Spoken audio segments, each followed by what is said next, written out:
Hey everyone, Tin Man here with an update on the biggest Dota Underlords tournament going on right now, the ESL Mobile Open sponsored by AT&T.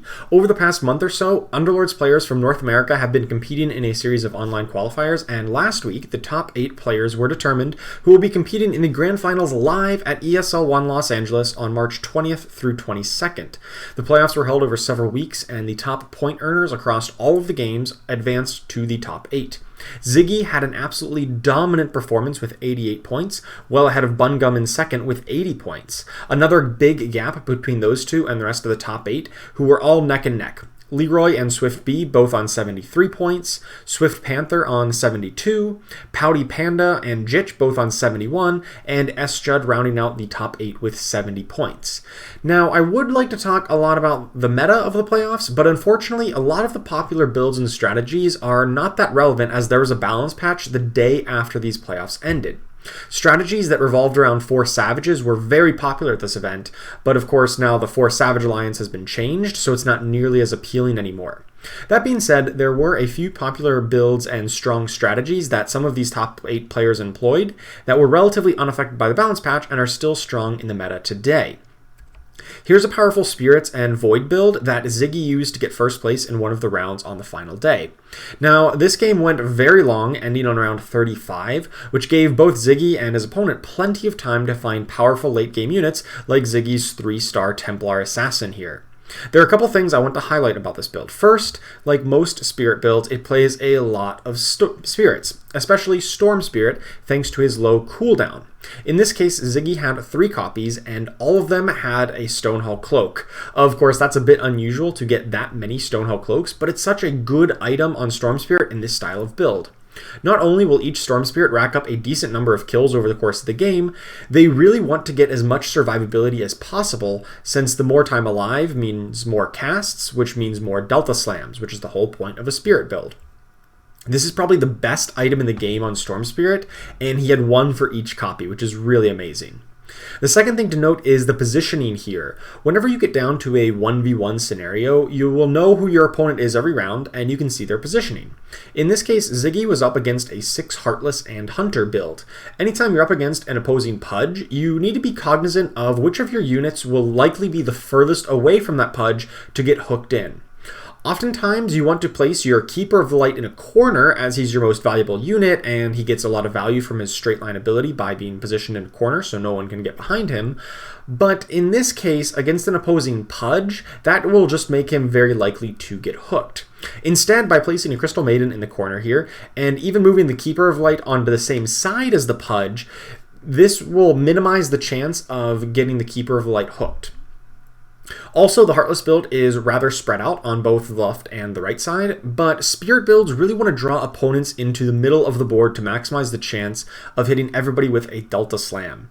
By placing the Tombstone front and center, some of the opposing units will aggro onto it and be held in the middle for that optimal Delta Slam positioning. While the Spirits did get slightly adjusted in the balance patch since the tournament, I still think they're very viable and are definitely one of the top compositions in the game right now. For most of the game, you'll want to use as many Spirits as possible, but by the very late game, if you can get some Templar Assassins and Faceless Voids, then it makes a lot of sense to follow Ziggy's example here and add in Void for some additional single target damage against enemies who are not caught in those Delta Slams. The second build I wanted to highlight here was from PoutyPanda, who ran a Knights build to a 3rd place in one of the matches of the playoffs. While it was not quite dominant enough to take down the win, since it was missing some of the key upgrades come the late game, it's still a build that is very strong in the current meta and has essentially been untouched by the balance patch.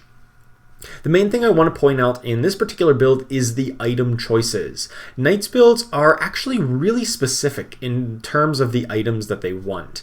Most of the melee Knights need defensive items. Here we see Talisman of Evasion on Chaos Knight, Vanguard on Abaddon, and Blade Mail on Omni Knight.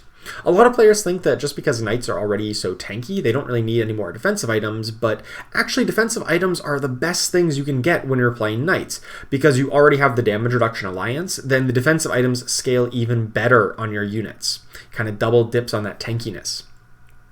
Other units like Batrider and Dazzle don't really have many items at all that they want, either offensive or defensive. Dazzle may be able to use some mana items sometimes, but Necrophos definitely has a much higher priority for items like Voidstone, since getting him to cast on cooldown is absolutely critical in this style of build. Then the only really dedicated damage dealing knight is Luna here in the backline, who will use a ton of items very well, but Mask of Madness is definitely one of the best. Of course, this build also uses Medusa into the late game, since there are so many opponents on the mage build in this particular match, and getting scaled along with Sven was very useful. Medusa also holds a lot of offensive items well, and in this case Bloodthorn was the pick. But for the most part, Knights builds really want to stick to a rather rigid formula for what items that they want. They're going to want 3 to 4 defensive items for all of your melee knights, 1 or 2 mana items, primarily for Necrophos and secondarily for Dazzle, and then 1 big damage item for Luna, ideally a Mask of Madness or Moonshard. Knights builds that stray too far from that item formula will definitely struggle to compete against some of the optimal opposing compositions. That was just a little bit of a taste of some of the meta builds that we saw from the playoffs of the ESL Mobile Open. Remember that the top 8 players will be playing in the grand finals live at ESL 1 Los Angeles on March 20th through 22nd. Of course, between now and then, the meta could easily shift with more balance patches and meta innovation. So right before the finals, I'll have another video with an updated meta analysis and prediction so that you know what to watch for from these top players. You can watch all of the action over on the ESL Underlords Twitch channel or follow them on Twitter to get more information. All links down in the description below. I'm very excited to watch the finals of a major Dota Underlords event, and I hope that you are too. Thank you so much for watching, and I will see you next time.